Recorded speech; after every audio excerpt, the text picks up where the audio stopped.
여러분 안녕하십니까? 전주 MBC 시사토론 이몽진입니다. 태양광을 비롯한 재생에너지 발전 설비가 정부의 육성 정책에 힘입어 빠른 속도로 늘고 있습니다. 특히 전북은 전국 17개 시도에 보급된 태양광 설비 비중이 가장 높은 지역에 속하는데요. 이러한 가운데 재생에너지 사업에서 비롯된 갈등과 과제도 이야기되고 있습니다. 오늘 시사토론에서는 도내 신재생 에너지 사업의 현주소를 짚어보고 앞으로 나아갈 방향에 대해서도 이야기 나눠보겠습니다. 오늘 함께할 토론자 세 분 모셨습니다. 안녕하십니까? 네, 안녕하세요. 오십시오. 네, 이 자리에 전한균 전북대학교 링크 사업단 교수님 나오셨습니다. 네, 많은 분들이 신재생 에너지라고 하면은 태양광이나 풍력을 쉽게 연상하게 되겠죠. 그런데 본격적인 토론에 앞서 신재생 에너지에 대한 간단한 개념 정리부터 좀 해주시죠. 네. 신재생 에너지라 하는 것은 화석연료인 기존의 에너지를 대체하는 새로운 에너지원이라고 됩니다. 신재생 말 그대로 신에너지와 재생에너지를 합한 것으로서 신에너지는 주로 연료전지나 수소에너지 등이 포함이 되겠고요. 재생에너지는 태양광, 풍력, 그다음 바이오매스, 수력 이런 것들을 포함하는 겁니다. 신재생 에너지는 기존의 화석연료에 비해서 자연적인 제약이 좀 크고 또 경제성이 떨어지는 그런 단점을 가지고 있지만 환경 친화적이면서 화석 에너지가 고갈될 경우에 환경 오염 문제를 해결할 수 있는 새로운 대체 에너지라고 생각하시면 되죠. 더구나 유가가 지금 불안정하고 기후 변화 협약이나 이런 규제가 되기 때문에 이런 걸 대응하기 위해서는 그 중요성이 점차 더 높아진다고 이렇게 생각되어집니다. 네, 알겠습니다. 네, 또 이성호 전라북도 신재생 에너지 과장님도 자리에 함께 하셨죠. 네, 전북의 태양광 설비 비중이 전국 1위라고 합니다. 그 현황과 배경 이유 좀 먼저 설명을 해 주시죠. 네. 2018년도 기준으로 보면 저희가 450메가와트 발전 사업 허가 건수를 허가를 내줬는데요. 18년도 같은 경우는 이제 저희가 이제 가장 많은 용량을 설치 허가를 내준 그런 상황입니다. 아무래도 저희가 이제 두 가지 요인을 꼽아볼 수가 있는데 전라북도 저희 지역이 상대적으로 이제 집계가 저렴하다 보니까 태양광 발전 사업의 투자의 어떤 효율성 측면에서 많이 검토가 되는 것 같고 두 번째로는 다른 지역에 비해서 저희가 이제 산지도 있지만 평야 지역이 좀 많습니다. 일조량이 좋다 보니까 태양광의 효율성 측면에서 조금 더 많은 선택을 받지 않나 이렇게 생각하고 있습니다. 네, 알겠습니다. 이정현 환경운동연합 사무부총장님 또 오늘 자리에 함께 하셨습니다. 전북에서 신재생 에너지 사업이 활발히 전개되면서 이와 관련된 민원이나 갈등 사례도 늘고 있습니다. 사무부총장님, 최근 장수 유적지에서 이 문제가 불거져서 이제 논란이 되고 있지 않겠습니까? 어떤 내용인지 좀 먼저 설명해 주시죠. 도내 곳곳 시골 농촌 지역에 태양광 민원 없는 곳이 없다고 할 정도인데요. 장수 천천 지풍골 같은 경우는 이제 가야 유적지가 있는 곳입니다. 그래서 가야 시대에 쌓은 산성이 있고요. 또 인근에는 이제 봉수대도 있고 우물까지 있어서 유적으로 가치가 매우 높은 곳인데 바로 인근 지역에 현재 그 태양광 발전소가 사실 2018년 이전에 허가를 받았던 건데 최근 착공을 하면서 주민들이 굉장히 반발하고 있고요. 그러니까 주민들에 대한 의견 수렴, 주민 설명회 절차에 문제가 있다라는 부분들 그리고 이제 주변에 과수농가 하시는 분들, 한우농사 짓는 분들 이런 분들이 그렇게 반발하고 있고 거의 비슷한데 남원 보절에서도 거물성이라고 하는 백제 산성 인근 지역에 또 역시 그 태양광 시설이 과거에 허가된 것들이 최근에 이제 착공이 들어가면서 주민들이 좀 반발을 하고 있습니다. 그러니까 원래 이제 이 전기 사업 허가를 받을 때 먼저 사업 계획을 통해서 자격을 먼저 받거든요. 대부분 그러니까 계획서를 통해서 그 자격을 얻다 보니까 이런 환경성에 대한 검토, 문화재 영향에 대한 검토 이런 부분들이 빠져 있고요. 주민들의 의사 수용, 그러니까 주민 수용성이라고 하잖아요. 그래서 주민들의 찬성이라든지 반대에 대한 의견들을 묻지 않고 공사가 시작할 때 묻다 보니까 이런 민원들이 지속적으로 반복이 되고 있는 것 같습니다. 아무래도 농산어촌 지역이다 보니까 고령자들 위주의 그런 뭐 거주 형태 아니겠습니까? 예, 예, 그 그렇다 부분- 보니까 주민 설명회 또 개최했다고 그러는데 예, 예. 주민들 입장에서는 그게 좀 불만족스러운 거죠. 예, 거의 뭐 아주 형식적으로 진행이 되고 있다 이런 부분들이고 하나 더 말씀드리면 이게 태양광이 풍력이라든지 뭐 이런 거에 비해서는 소규모잖아요. 그리고 이제 그 은퇴자들의 뭐 투자처라든지 여유 자금을 투자하는 방식으로 하다 보니까 이게 주인이 없습니다. 현장에 가보면 뭐 100kW 이마로 쪼개로 하는 부분들이 있어서 현장 소장이 사실 주민들 상대로 하다 보니까 뭐 주인하고 예를 들면 지역 주민들하고 갈등이 있고요. 실제로 거의 70%가 외지인입니다. 그러니까 지역 주민들하고 사실 이제 이런 갈등의 소지가 생겼을 때 이걸 조정하거나 뭐 이런 여지가 전혀 없습니다. 그래서 이런 문제들도 좀 그 정리가 돼야 되지 않을까 싶습니다. 네, 이성호 과장님. 미래 에너지로 신재생 에너지가 각광받고 있습니다. 2018년도에 450 메가와트, 뭐 사상 최대로 해서 허가 면적이 나갔는데 그렇지만 곳곳에서 이런 갈등과 민원이 빚어지고 있어요. 태양광 발전 사업을 자치단체가 관리할 수 있는 그런 지침에 어떤 한계가 있습니까? 네, 이제 발전 사업 허가는 아까 이정현 총장님 말씀대로 두 가지의 허가가 필요합니다. 네, 발전 사업 허가를 먼저 받아야 되고 그 다음에 이제 해당 지자체의 개발행위 허가를 받아야 되는데 저희가 이제 발전 사업 허가를 이제 낼 때는 이제 이 기술적인 능력, 뭐 재무적인 능력, 그 다음에 이거를 이제 추진할 수 있는 그런 업무 이행 능력 이제 이런 것들을 보게 되는데. 과거보다는 좀 저희가 좀 더 강화를 했습니다. 그래서 업무 이행 능력에서 주민 수용성 정도가 어느 정도 되느냐. 그래서 가급적이면 주민 의견을 물어서 주민 의견이 반대가 있으면 이제 불허하는 그런 방향으로 지금 가고 있고요. 특히나 이제 금년 10월부터는 특정 면적 이상, 특정 용도 지역의 특정 면적 이상인 경우에는 반드시 이제 주민 의견을 듣도록 그렇게 돼 있습니다. 그래서 앞으로 이렇게 주민이 이제 반대하는데 발전 사업이 나가는 그런 경우는 많이 줄어들 걸로 그렇게 지금 보고 있습니다. 네. 그 자치단체 차원의 허가 또 개발 허가 그 또 전기량 같은 허가 기준이 광역단체하고 기초단체하고 차이가 있습니까? 네, 조금 다릅니다. 저희 3메가와트, 그러니까 3,000kW를 초과하는 경우는 이제 산업부 장관이 지금 내주게 돼 있고, 저희 도에서는 100kW 초과, 3,000kW 이하는 저희가 하고요. 그다음에 100kW 이하는 해당 시장 군수가 내주게 되어 있습니다. 네, 알겠습니다. 네, 전 교수님. 이런 태양광 사업을 둘러싼 법적 다툼이 비일비재한데 이를 법으로 관리할 수 있는 그러니까 법적 제재 기준이 뭐 강화되는 그런 추세겠죠? 네. 어떻습니까? 지금 우리나라가 2000년도 초반에 상업용 태양광 발전을 시작을 해서 그때 초창기에는 특별한 규제 없이 그냥 무분별하게 이렇게 개발되었던 건 사실입니다. 아까 다른 분들도 말씀하셨지만 우리 전라북도 같은 경우는 자연환경이 우수한 지역이기 때문에 일조량이 많고 또 땅값이 저렴하고 이러기 때문에 태양광 발전이 더 많이 이렇게 시설됐던 건 사실이고요. 요즘에 지역민들의 그 민원이 많이 발생을 하다 보니까 지자체에서 각 조례를 만들어 가지고 했습니다. 특히 뭐 완주군이나 다 우리 전라북도에 있는 시군도 마찬가지지만 완주군 같은 경우는 도로 200m 이내에는 설치를 못하게 돼 있고 또 주거 밀집 지역인 경우에도 200m 이상의 이격을 떨어지도록 그렇게 조례가 돼 있고 또 공공문화재나 이런 것들이 있는 곳에도 마찬가지입니다. 농업진흥구역 그러니까 경지정리가 된 그런 곳에는 태양광이 설치할 수 없도록 그렇게 조례가 돼 있고요. 경사도가 있는 곳에서도 마찬가지고 그래서 지역에서 이렇게 조례를 통해서 제한을 할 수 있는 것들이 많이 있기 때문에 민원 해결은 좀 될 거라고 생각을 하고요. 전기전공한 공학자로서 이렇게 얘기를 좀 드리면 물론 이 전기 시설 자체가 개발이 되지 않는 것보다는 자연 환경을 오염시키는 것일 수는 있죠.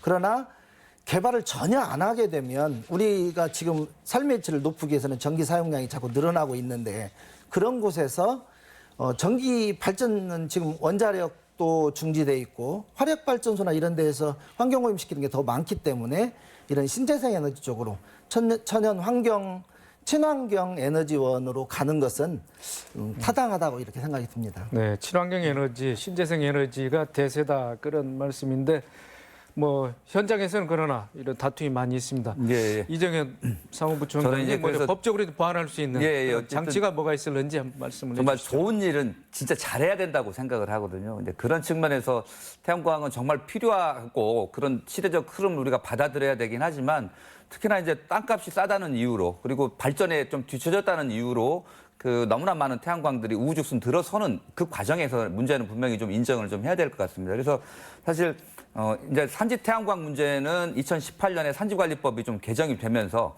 산의 경사도가 높은 곳에는 15도 이상이 넘어가면 못하게 좀 되어 있고요. 그 다음에 산지 태양광에 이제 태양광하게 되면 가중치라고 해서 생산량에 조금 더 붙여주는 게 있습니다. 요거를 좀 낮췄습니다. 그래서 산지 태양광에 산지에 태양광 시설 들어가는 부분들을 조금은 좀 규제를 하는 상황들이 됐고요.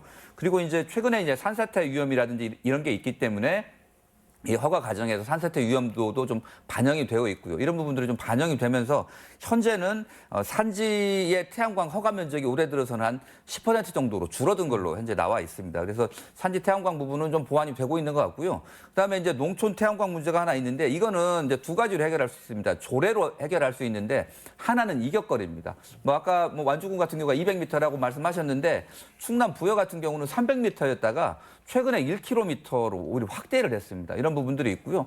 그다음에 주민들의 집단 거주 시설을 몇 가구로 할 거냐, 뭐 10가구로 할 거냐, 뭐 5가구로 할 거냐 이런 부분들도 좀 논쟁이 되고 있는데 이 부분들도 현재 강화되는 추세고요.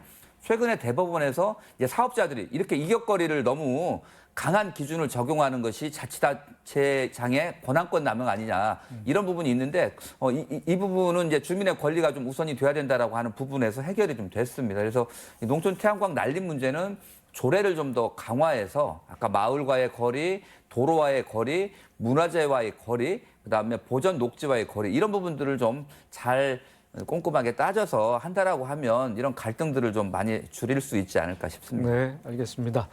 네, 전북의 신재생 에너지를 이야기할 때 새만금에 조성 중인 재생에너지 발전단지를 빼놓을 수 없는데요.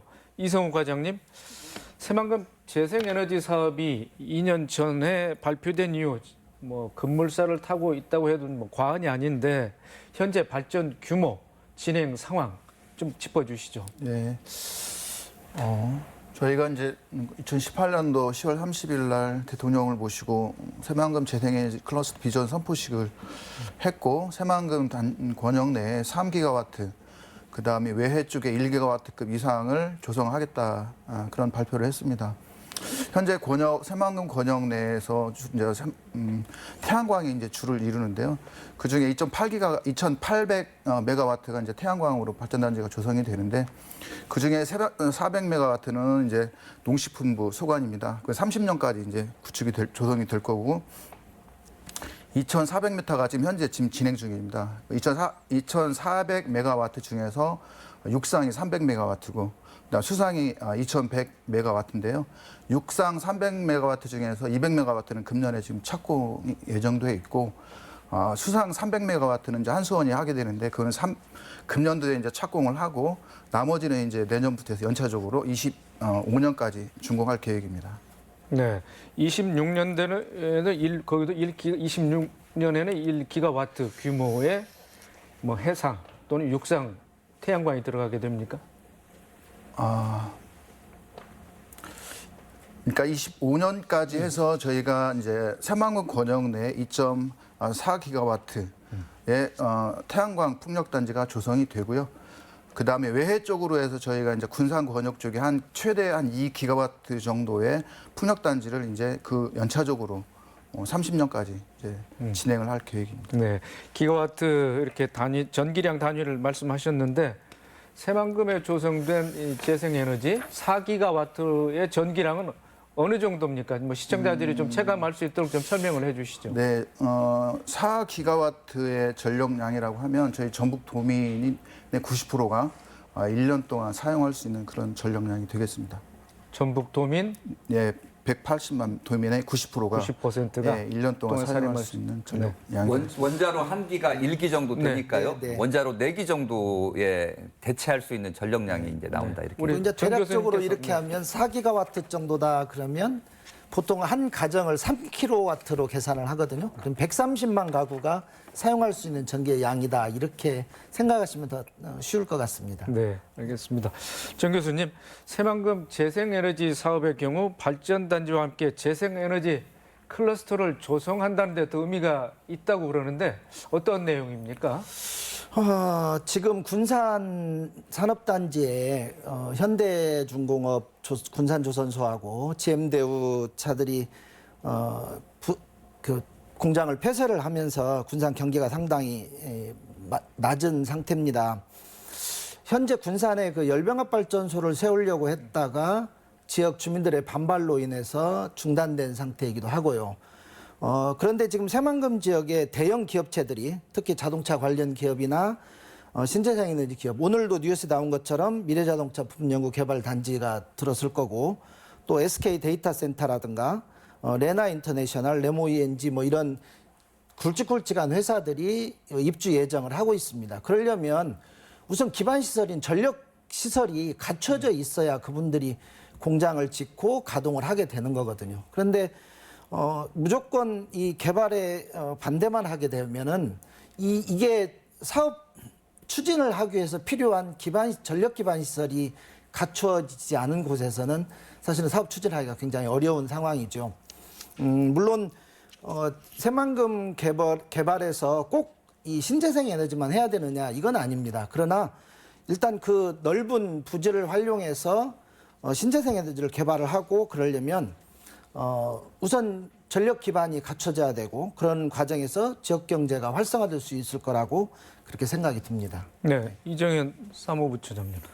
재생에 뭐 저희가 새만금 재생에너지 클러스 사업 발표했을 때 뭐 야당에서 그다음에 반대가 좀 심했지 않습니까? 뭐 이러려고 새만금에 사업을 했느냐 뭐 이런 비판도 좀 받았습니다만 뭐 저희는 새만금 재생에너지 민관협의체에 참여해서 비판적이긴 하지만 전라북도에 이익이 되는 방안들 그리고 실제로 지금 터덕대고 있는 새만금 사업에 활로를 좀 열어내지 않을까 이런 판단으로 좀 참여를 좀 하고 있습니다. 그래서 뭐 저희는 새만금 재생에너지 클러스가 성공해야 된다고 보고요. 그렇게 하기 위해서는 새만금의 현재 문제를 극복하는 해수유통 문제하고 같이 좀 논의가 돼야 된다라고 생각을 합니다. 왜냐하면 현재 뭐 그 전라북도에서는 현재 노출된 땅 일부, 그다음에 향후 개발이 가능한 곳은 일시적으로만 하겠다라고 얘기를 하면서 이 논란을 좀 피해갔지만 저는 오히려 새만금 재생에너지 클러스터가 성공을 하려면 안정적인 재생에너지 생산 기반이 있어야 됩니다. 새만금 부지가 굉장히 넓고요.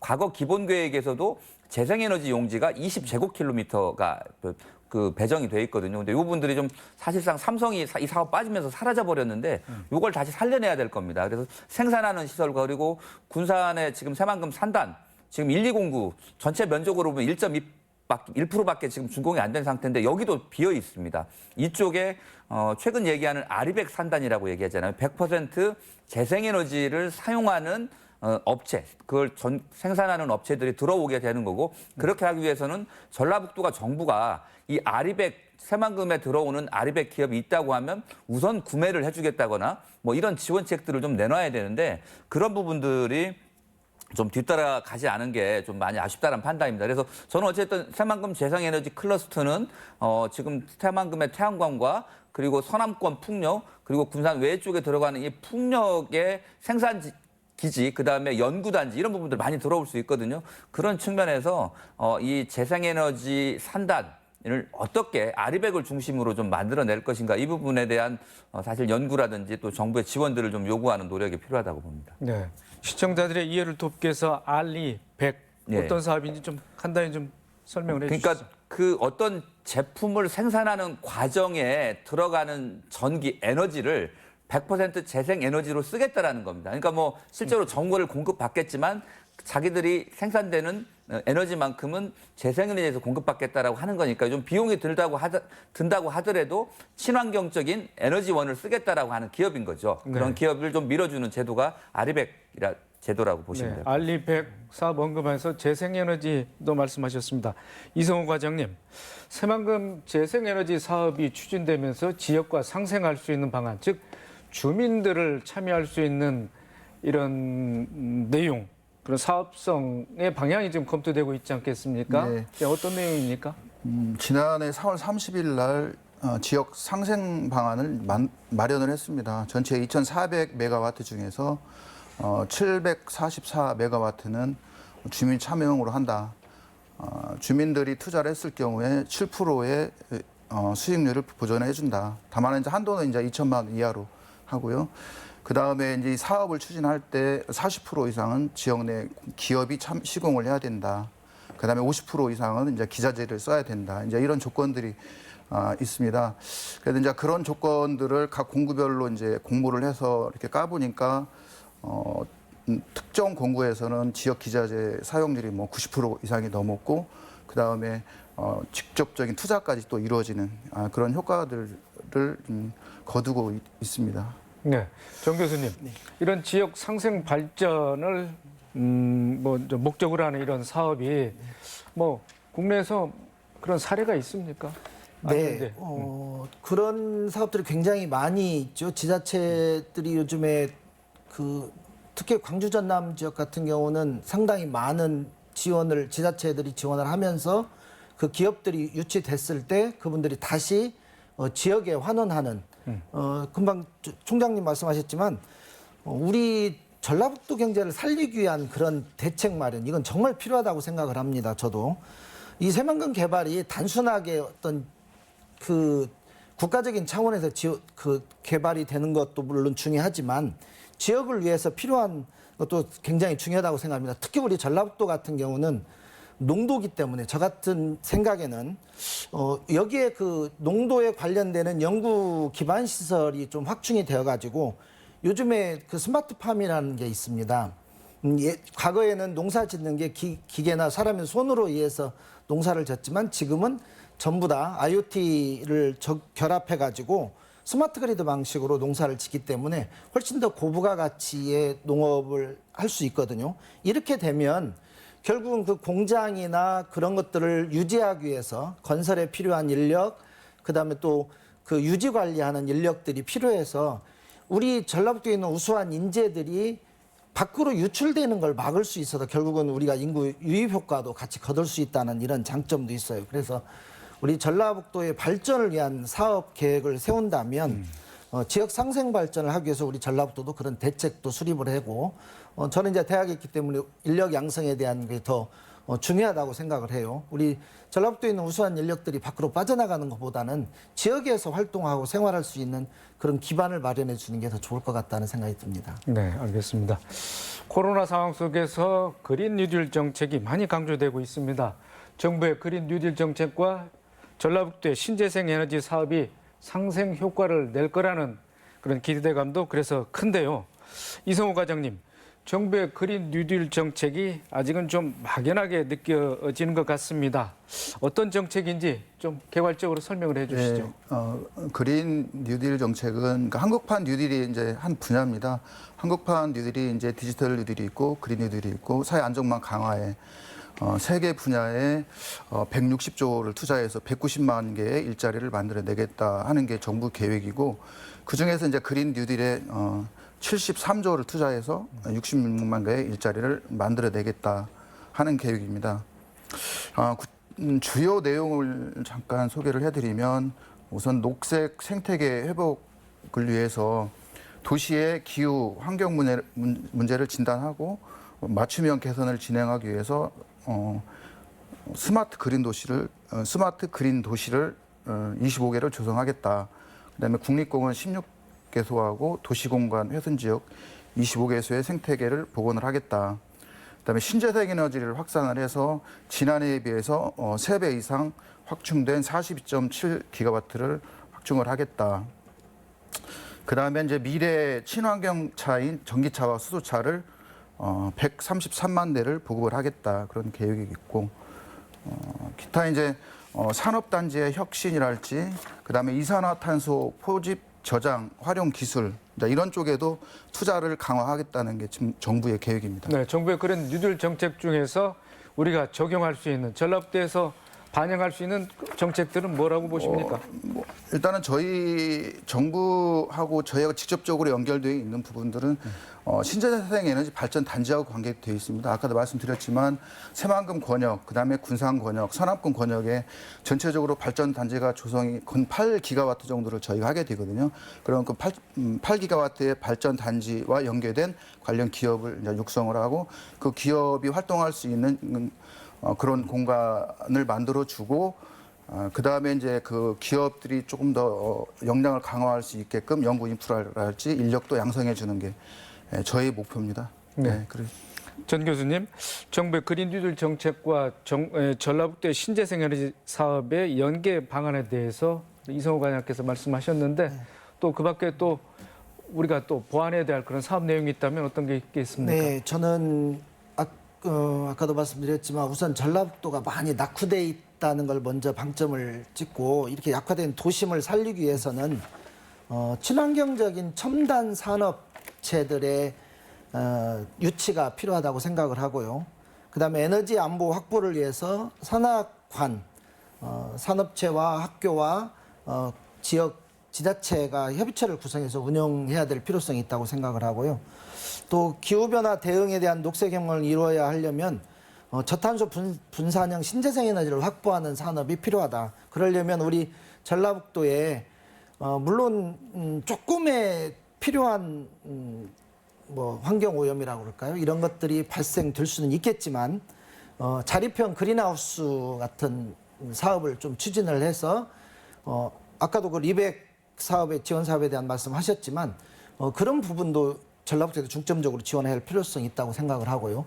전기자동차나 수소자동차가 메카가 우리 전주 전라북도가 됐으면 좋겠다. 그래서 우리 전라북도가 최우선적으로 스마트 그리드 거점 도시가 돼서 그런 걸로 해서 국민 발전소도 보급이 되고 전체적으로 전라북도 경제가 살아나갈 수 있는 그런 유비쿼터스의 거점이 되는 전라북도가 되었으면 좋겠다는 우선 생각을 합니다. 네, 전라북도는 뭐 향후 5년 안에 재생에너지 비율을 50%까지 끌어올리겠다는 그런 포부가 있는 것 같습니다. 예, 예. 이정현 사무부총장님, 전북의 신재생 에너지 사업 현재 이제 거의 뭐 출발선상에 있다고도 볼 수 있는데 예.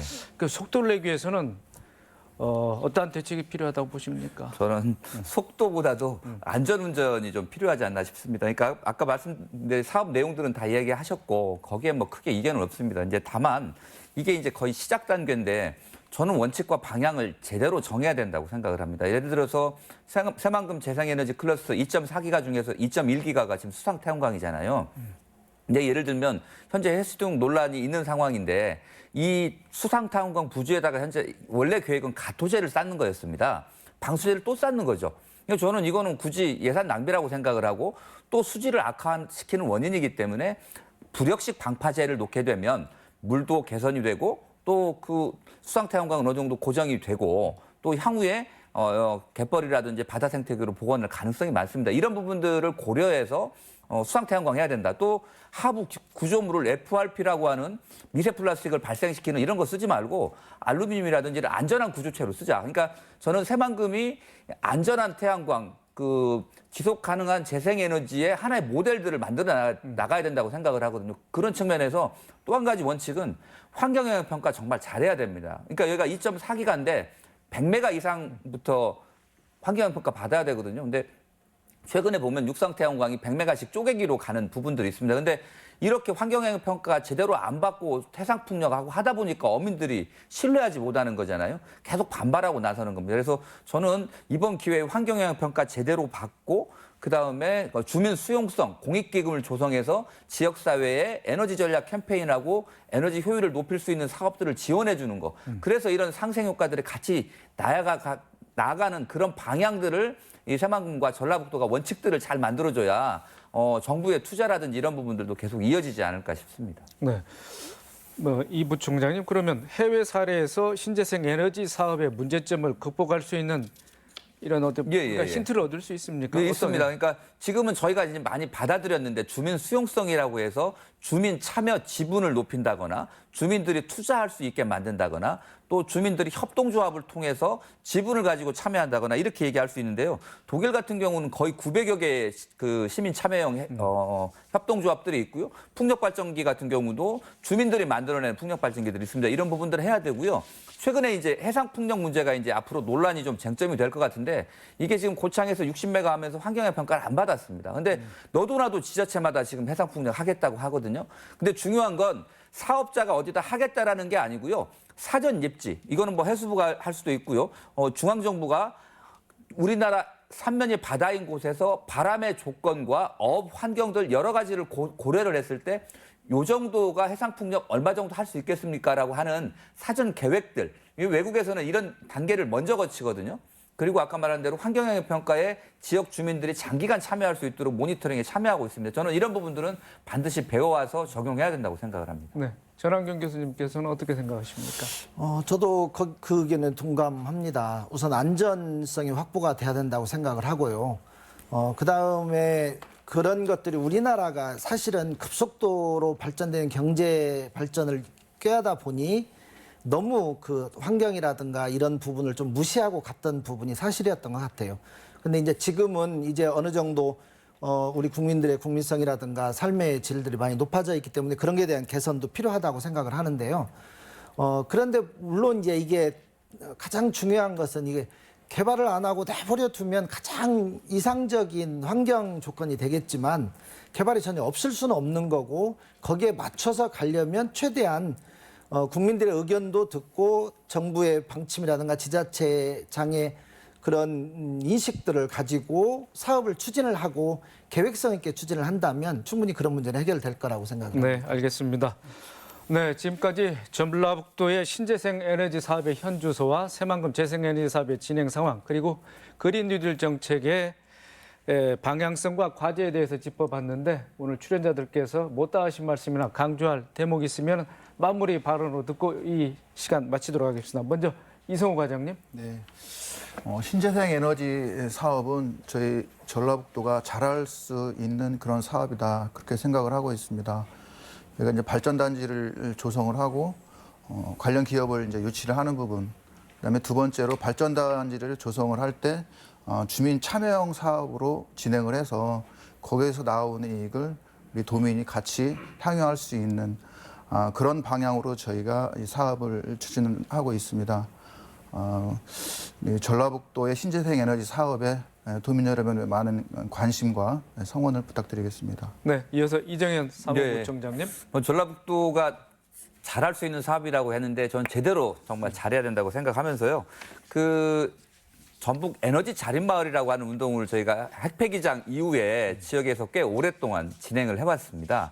농촌 지역 그리고 예를 들면 뭐 그 고령화된 좀 소외된 지역들을 대상으로 해서 에너지 효율들도 좀 높여주기도 하고요. 마을에서 직접 에너지를 생산하게 하기도 하고 또 줄여가는 운동을 통해 있었는데요. 이런 대규모 이런 시설 단지, 발전 단지도 중요하지만 지역 주민들 그리고 일반 시민들이 작은 규모에서 재생에너지를 접할 수 있고 생산할 수 있는 이런 사업들과 연계해서 또 이런 것들을 지원할 수 있는 상생할 수 있는 방안들이 좀 같이 만들어졌으면 좋겠습니다. 네, 마지막으로 전한균 교수님. 네. 환경보호 차원이나 자연을 살리는 최선의 방법은 개발을 하지 않고 그대로 두는 것입니다. 그러나 그 결과 지금의 전라북도는 낙후로 인한 지역경제 어려움과 우수한 젊은 인재의 유출로 더욱 도세가 약화되는 현상이 지속되고 있습니다. 이제 살기 좋은 고장과 삶의 질이 풍성한 그런 고향으로 변화되려면 실리로 해서 현명한 선택이 필요하고요. 지역에 적합한 산업체 유치와 적당한 개발이 이루어져야 된다고 생각합니다. 네, 알겠습니다. 누구도 부인할 수 없는 기후 위기의 시대를 살고 있습니다. 이 위기를 극복하기 위해서 전 세계가 에너지 전환에 속도를 내고 있는데요. 새만금을 중심으로 전국 최대 신재생 에너지 사업이 추진되고 있는 전라북도가 이러한 변화를 기회로 삼기 위해서 그 과정에서 불거지는 갈등과 문제를 잘 극복할 수 있길 바랍니다. 오늘 순서 여기까지입니다. 토론에 적극 임해주신 출연자 여러분, 끝까지 지켜봐 주신 시청자 여러분, 고맙습니다. 다음 이 시간에 뵙겠습니다.